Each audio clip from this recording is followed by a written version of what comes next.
All right, this one's a little crazy. Um, they tell us the force. Now, careful here. That's millinewtons. That's a little prefix there. We have 290 kilograms. That's the mass. And they want to know what its speed would be after 6 months of flight. So this one's a little crazy. Um, we can get an acceleration, I believe. And let's do that first. So step one, let's find the acceleration of A equals F over M. My force is, now careful here, I'm going to go up here and show you what's going on here. 1.12 millinewton. Put that over 1. Why did I put it up there?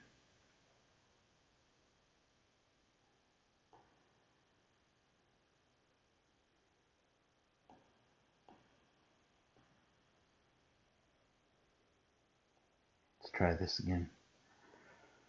1.12 millinewton, put that over 1, and we know that just like millimeter, there's 1,000 millinewtons in 1 newton. So by millinewton, divide that, and you should get 0.00112 newtons. So that's what I have here, 0.00112 newtons. And my mass is 290 kilograms. Let's throw that in our calculator. I missed a 0 there. 0.00112 divided by 290. And I'm going to get, careful here on your calculator, 3.86 times 10 to the negative 6 meters per second squared. Now, we got to go to step 2. They want to know a speed increase, which is our change in velocity, and that is A times T. Where did I get that from? We know A equals change in V over T. T, believe it or not. And get rid of the T on the bottom. It's change in V equals A times time. Now, step 372.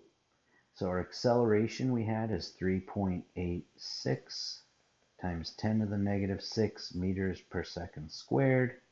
We need a time. We can't use 6 months. We have to put that into seconds. So let's come down here for step 600 million. 6 months is a half of a year, 0.5 year. Put the number you hate over 1. 1 year is 365 days. But by year, let's get rid of days. 1 day is 24 hours. But by days, let's get rid of hour. 1 hour, this is something maybe you should know by now, is 3,600 seconds. But by hours, all my numbers are on top. I'm going to multiply those. 0.5 multiplied by 365 multiplied by 24 multiplied by 3,600. I bet I get a big number, and I do.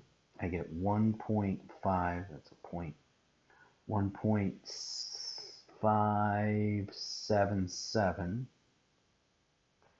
times 10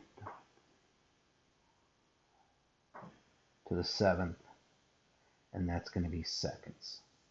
So let's put that up here, 1.5. Just leave it in your calculator, to be honest with you.